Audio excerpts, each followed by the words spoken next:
Hello everyone, this is Zakir Hussain.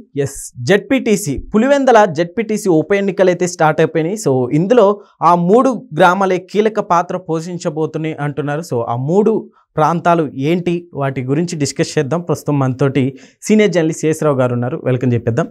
Hello sir, గెలుపు ఓటములు ఇప్పుడు ఆ 3 గ్రామాల మీదే ఉన్నాయి అంటున్నారు సార్. అసలు ఏంటి ఆ 3 గ్రామాలు?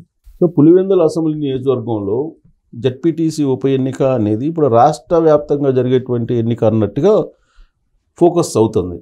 వాస్తవంగా అది జెడ్పీటీసీ ఎన్నిక, అది దానికి అంత పెద్ద ప్రాధాన్యత ఇవ్వాల్సినటువంటి అవసరం కూడా లేదు. దాని గెలుపు వల్ల లేదంటే ఓటమి వల్ల ఏ పార్టీకి పెద్దగా వచ్చేటువంటి నష్టం లేదు, లాభం లేదు. కానీ ఇది చంద్రబాబు నాయుడు గారికి జగన్మోహన్ రెడ్డి గారికి మధ్య జరుగుతున్నటువంటి ఎన్నికలాగా దీన్ని హైప్ చేశారు.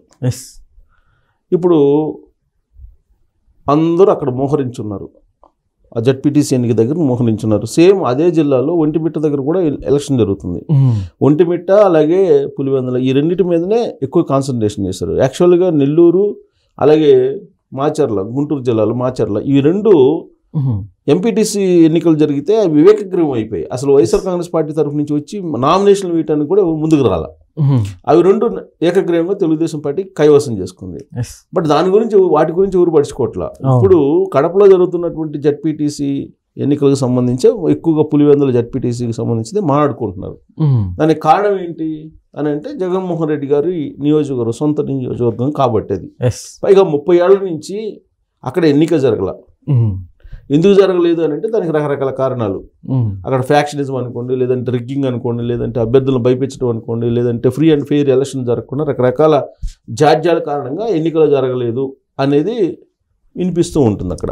సరే, ఎటకేలకు ఇప్పుడైతే ఎలక్షన్స్ జరుగుతున్నాయి. ఫ్రీ అండ్ ఫెయిర్ ఎలక్షన్స్ జరపడానికి ఎన్నికల కమిషన్ ఏర్పాట్లు చేసింది. ఈ క్రమంలో ఒక 3 గ్రామాలు ప్రధానంగా ఈ ఫలితాన్ని తారుమారు చేస్తాయని చెప్పి అక్కడ క్షేత్రస్థాయిలో ఉండేటువంటి వాళ్ళు చెప్తూ ఉన్నారు. ఏంటి ఆ 3 గ్రామాలు అంటే ఎర్రవల్లి, నల్లగొండవారిపల్లె, అలాగే ఇంకొకటి నల్లపురెడ్డి వారి పల్లె. ఇవి 3 గ్రామాలు.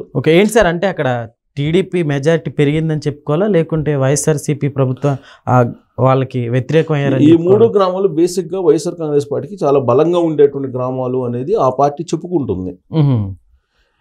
ఆ 3 గ్రామాలకు సంబంధించి కొంత ఉద్రిక్తత వాతావరణం, అక్కడ టెన్షన్ వాతావరణం కూడా ఉంది అని చెప్పి పోలీసులు గమనించారు.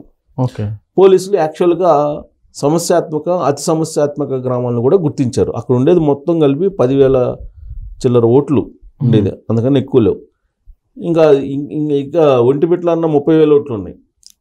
పులివెందుల జెడ్పీటీసీకి ఉండేది 15,000 చిల్లర ఓట్లు ఉన్నాయి.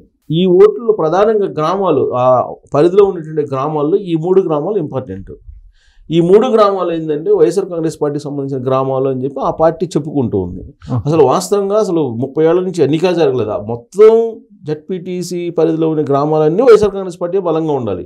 రాజశేఖర రెడ్డి బతికున్న దగ్గర నుంచి ఇప్పుడు జగన్మోహన్ రెడ్డి గారి హయాం వరకు అప్పుడు కాంగ్రెస్, ఇప్పుడు వైఎస్ఆర్ కాంగ్రెస్ పార్టీ గెలుస్తూ వస్తూ ఉన్నాయి. అయితే ఇప్పుడు తెలుగుదేశం పార్టీ గెలిచే అవకాశం ఉంది అనేది వైఎస్ఆర్ కాంగ్రెస్ పార్టీ వాళ్ళు కొంత రకరకాలుగా వాళ్ళు చేస్తున్నటువంటి వ్యవహారాలు ప్రభావితం చేస్తున్నాయి. ఆడ తెలుగుదేశం పార్టీ గెలుస్తుంది అనేటువంటి ఒక అభిప్రాయం కలుగుతుంది ఇప్పుడు. ఎందుకు అని అంటే అక్కడ అవినాష్ రెడ్డి గారికి అప్పచెప్పారు బాధ్యతలు. సరే, ఆయన ఇంతకుముందు వివేకానంద రెడ్డి గారు అక్కడ చూసేవాళ్ళు. సో ఇప్పుడు అవినాష్ రెడ్డి గారి మీద భారం వేసేసి జగన్మోహన్ రెడ్డి గారు బెంగళూరులో ఉన్నారు. బెంగళూరు నుంచి ఆయన మొత్తం నడుపుతున్నారు. అయితే అక్కడ ఫ్రీ అండ్ ఫెయిర్ ఎలక్షన్స్ జరిపితే తెలుగుదేశం పార్టీ గెలుస్తుంది జరిగితే అనేటువంటిది ఒక ఒపీనియన్ ఉంది. సో అందుకే ఇప్పుడు పోలీసులు ఫ్రీ అండ్ ఫెయిర్ ఎలక్షన్స్ జరపడానికి ఎన్నికల కమిషన్ ఆదేశాలను పాటిస్తూ ఉన్నారు. దాంట్లో భాగంగా కోయ ప్రవీణ్ గారు IPS, ఆయన DIG అక్కడ ఆ ఏరియాకి. సో ఆయనే స్వయంగా రంగంలోకి దిగి ఈ మొత్తం సమీక్షిస్తున్నారు, పర్యవేక్షిస్తున్నారు అనేది. 12వ తారీఖు జరిగేటువంటి ఎన్నికలు ప్రశాంతంగా జరిగేలాగా ఏర్పాట్లు చేస్తున్నారు. 14వ తారీఖున రిజల్ట్ వస్తాయి. సో 12వ తారీఖున ఆ జెడ్పీటీసీ అలాగే ఒంటిమిట్ట జెడ్పీటీసీ ఈ రెండింటికి ప్రశాంతంగా ఎలక్షన్స్ ఫ్రీ అండ్ ఫెయిర్ మోడ్లో ఎవరు భయపడకుండా ఉండేదానికి ఏర్పాట్లు చేస్తున్నారు. దాంట్లో భాగంగా ఈ ఎర్రవల్లి అనేటువంటి గ్రామంలో కానీ, లేదంటే నల్లపురెడ్డి వారి పల్లె అనేటువంటి గ్రామంలో కానీ, లేదంటే నల్లగొండవారిపల్లి అనేటువంటి గ్రామంలో కానీ ఉద్రిక్త వాతావరణం ఉన్నటువంటి క్రమంలో ఒక దాదాపు ఆ గ్రామాలకి 4 కిలోమీటర్ల దూరంలో పోలింగ్ కేంద్రాలను ఏర్పాటు చేశారు. ఓకే, ఇది ఎన్నికల కమిషన్ తీసుకున్నటువంటి నిర్ణయం. దానికి పోలీసులు ఏర్పాట్లు చేశారు ఎన్నికల కమిషన్ ఆదేశం మేరకు. సో రాష్ట్ర ఎన్నికల కమిషను పర్యవేక్షిస్తున్న ఎలక్షన్స్ని ఆ రాష్ట్ర ఎన్నికల కమిషన్ పరిధిలోనే అవన్నీ జరుగుతూ ఉంటాయి. ఓకే, అయితే ఇక్కడ కోయ ప్రవీణ్ గారు అక్కడికి ఎంటర్ అయ్యి ఆ పోలింగ్ కేంద్రాలను దూరంగా మార్చారు. ఆ 3 గ్రామాలకు సంబంధించిన పోలింగ్ కేంద్రాలను మార్చారు. కాబట్టి వైఎస్ఆర్ కాంగ్రెస్ పార్టీ బలహీనపడేలాగా చేస్తుందని ఆ పార్టీ వాళ్ళే ఇప్పుడు బయట చెప్తూ ఉన్నారు.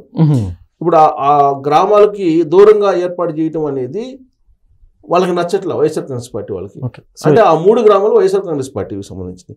కానీ ఆ 3 గ్రామాలు వైఎస్ఆర్ కాంగ్రెస్ పార్టీకి సంబంధించి అయినప్పటికీ ఫ్రీ అండ్ ఫెయిర్ ఎలక్షన్ జరుగుతాయని ఆ గ్రామాల్లో నమ్మకం లేదు.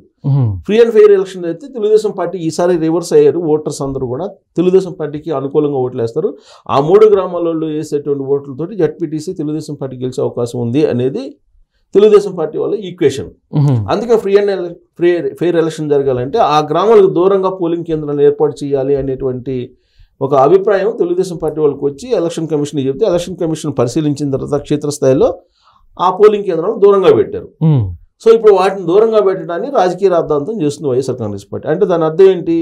ఆ 3 గ్రామాలు లేకపోతే ఆ 3 గ్రామాలు రివర్స్ అయ్యాయి అని చెప్పి భావిస్తూ అవి లేకపోతే కనుక ఓటమి తప్పదని వైఎస్ఆర్ కాంగ్రెస్ పార్టీ భావిస్తుంది. ఓకే, సో కాబట్టి ఈ ఇండికేషన్ ఈ 3 గ్రామాలకు సంబంధించినటువంటి మార్పు ఈ 3 గ్రామాల్లో ఉండే ఓటర్ల యొక్క సరళి అవన్నీ కనుక పరిశీలిస్తే 14వ తారీఖున తెలుగుదేశం పార్టీ పులివెందుల జడ్పీటీసీలో గెలవబోతుందనేది సంకేతం కనిపిస్తుంది. లేదంటే ఆ 3 గ్రామాలు అనేక గ్రామాలు ఉన్నప్పుడు ఆ 3 గ్రామాలని ఎందుకు ప్రత్యేకంగా వైఎస్ఆర్ కాంగ్రెస్ పార్టీ వాళ్ళు ప్రస్తావిస్తున్నారు? పోలింగ్ కేంద్రాలు ఎక్కడ పెట్టుకున్నా కానీ ఓట్లు వేసే వాళ్ళు ఎక్కడైనా వేస్తారు. 3 కిలోమీటర్ల దూరంలో పెట్టుకున్నా కానీ వెళ్ళి వేస్తారు. అక్కడ ఫ్రీ అండ్ ఫెయిర్ మోడ్లో ఎలక్షన్ జరగడానికి మాత్రమే ఆ ఏర్పాట్లు చేశారు. కానీ ఆ విధంగా పెట్టినందువల్ల వైఎస్ఆర్ కాంగ్రెస్ పార్టీకి నష్టం అని చెప్పి ఆ పార్టీ భావిస్తోంది. అంటే దాని అర్థం ఏంటి? దాదాపుగా ఆడ పరిస్థితి రివర్స్ అయింది. ఓటమికి పరోక్షంగా వాళ్ళే అంగీకరిస్తూ ఇలాంటి సంకేతాలను ఇస్తున్నారు. లేదంటే పోలింగ్ కేంద్రాలు ఎక్కడ పెట్టుకున్నా కానీ ఓటింగ్ సరళైతే మారదుగా. ఎవరికి వేసేటువంటి ఓటర్లు వాళ్ళకి వేస్తారు. దానికి వైఎస్ఆర్ కాంగ్రెస్ పార్టీ అంగీకరించకపోవడం అనేది ఆ 3 గ్రామాల్లో రివర్స్ అయింది. తెలుగుదేశం పార్టీ గెలవబోతుంది అనేటువంటి సంకేతాలను ఇస్తూ ఉన్నాయి. సార్, అయితే ఇప్పుడు ఈ జరుగుతున్న పరిణామాలన్నీ చూస్తుంటే అక్కడ వైసీపీ పార్టీ ఓటమి పాలు అవుతుందని చెప్పుకోవచ్చు సార్ మనం. అంటే వాళ్ళు వ్యవహరిస్తున్నటువంటి తీరును బట్టి ఆ విధంగా భావించాల్సి ఉంటుంది. ఎందుకంటే రాజ్భవన్కి వెళ్ళి కంప్లైంట్లు చేయటం, లేదంటే అక్కడ ఉండేటువంటి లీడర్స్ మీద కంప్లైంట్ చేయటం, అక్కడ ఉండేటువంటి ఓటర్స్ దగ్గరికి వెళ్ళి కొంతమందిని భయపెట్టడం, అటు బోత్ సైడ్స్, ఒక సైడ్ కాదు బోత్ సైడ్స్ ఆ విధమైన వాతావరణం ఉంది. కాకపోతే తెలుగుదేశం పార్టీ వాళ్ళు కంప్లైంట్ చేయట్లేదు. అదేమంటే అధికారంలో ఉన్నారు అందుకే కంప్లైంట్ చేయట్లేదు అని అంటారు. బట్ అధికారంలో ఉన్నప్పుడు కూడా ఎన్నికల కమిషన్ ఎన్నికలు నిర్వహిస్తుంది. 2024 ఎన్నికల్లో, అసెంబ్లీ ఎన్నికల్లో మరి వైఎస్ఆర్ కాంగ్రెస్ పార్టీ అధికారంలో ఉందిగా. వైఎస్ఆర్ కాంగ్రెస్ పార్టీకి సంబంధించినటువంటి అధికారులే గ్రౌండ్ లెవెల్లో ఉన్నారు అనేది అప్పట్లో వినిపించిందిగా. మరి కూటమి గెలిచిందిగా. సో గెలుపోటములకి అది ఏదన్నా మైన్యూట్గా ఏదన్నా పనికొస్తుందేమో కానీ ఓవరాల్గా పబ్లిక్లో మార్పు వచ్చినప్పుడు ఎవరు ఏం చేయలేదు. బహుశా ఆ మార్పులు గమనించే వైఎస్ఆర్ కాంగ్రెస్ పార్టీ వాళ్ళు ఈ 3 గ్రామాల విషయంలో కానీ లేదంటే ఇతరత్ర అంశాల మీద కానీ పదే కంప్లైంట్లు చేస్తూ ఉన్నారు. Okay sir, thank you.